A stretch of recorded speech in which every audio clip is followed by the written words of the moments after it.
የዕለቱ የመጽሐፍ ቅዱስ ንባብ ክፍላችን የተወሰደው ከዘፍጥረት ምዕራፍ 41 እስከ 42 ባለው ላይ ይሆናል። ከዚያም የምናሰላስልበት ጥቅስ ደግሞ እንደዚህ ይላል።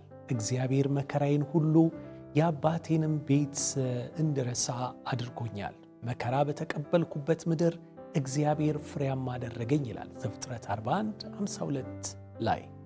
ዮሴፍ ገና በልጅነቱ ብዙ እንግልት የደረሰበት እጅግ ከባድ የመከራን ዳገት ለመውጣት የተገደደ ሰው ነበር። የገዛ ወንድሞቹ በቅናት ወደ ጉድጓድ ውስጥ አሉት። ከዚያም አውጥተው ለባርነት ሸጡት። የአባቱ ቅምጥል የነበረው ዮሴፍ በአንድ ቅጽበት የነበረውን ሁሉ አጣ። በግብፅ ምድር የባርነት ኑሮውን ጀመረ። ያልበቃ ብሎ በሐሰት ተወንጅሎ ወደ እስር ቤት ተወረወረ። ይሁን እንጂ የዮሴፍ ታሪክ በዚህ አልተደመደም። ባለፈበት ከባድ የመከራ መንገድ ሁሉ አብሮት የነበረው አምላኩ በቅጽበት ታሪኩን ቀየረው። ዮሴፍ በእስር ቤት ሆኖ ሲመኝ የነበረው በሐቅ ተፈርዶለት ነፃነቱን እንዲያገኝ ነበር። የጌታ ጊዜ ሲደርስ ግን የግብፅ ንጉሥ ያየው ሕልም የሚፈታለት ሰው ሲያፈላልግ የዮሴፍን ዝና ሰማ። ወደ እርሱ እንዲያመጡት ትእዛዝ ሰጠ። ከእስር ቤትም በጥድፊያ ይዘውት መጡ ይላል። ዮሴፍ እስር ቤቱን በጥድፊያ የለቀቀ ብቻ ሳይሆን በአስደናቂ ፍጥነት በመላይቱ ግብፅ ላይ ኃላፊ ተደርጎ ተሾመ። የግብፅ ንጉሥም እኔ ፈርዖን ነኝ፣ ሆኖም በመላይቱ ግብፅ ላይ ያንተ ትእዛዝ እጁንም ሆነ እግሩን ልውስ የሚያደርግ እንዳይኖር ያላንተ ትእዛዝ አለው።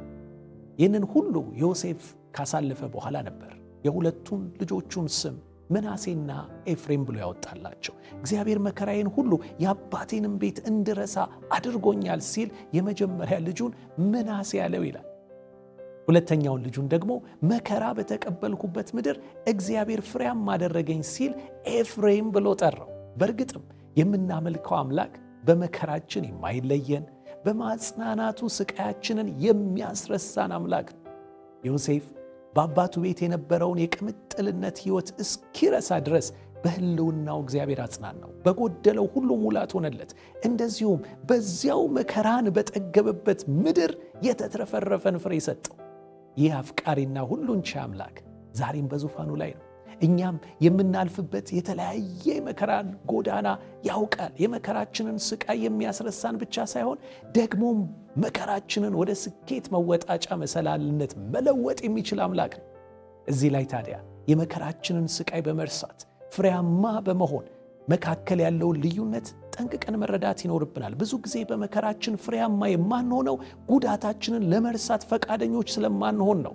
በተለይ የጎዱንን ሰዎች ይቅር ባለማለት ቂመኞች ስንሆን ቁስላችንን በገዛ እጃችን እያመረቀዝን ስቃያችንን እናራዝማለን። ከዚህ ይልቅ ግን ዓይናችንን በእግዚአብሔር ላይ በማድረግ በሱ ማጽናናት ስቃያችንን ስንረሳው በመከራችን ውስጥ ደግሞ ጌታ የሰወረውን ብዙ በረከት እንወርሳለን። በዚህም ፍሬያማ ሕይወት እንኖራለን። እንግዲያውስ እንዲህ ብለን እንጸልይ።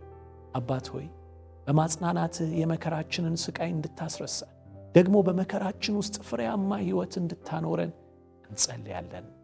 አሜን።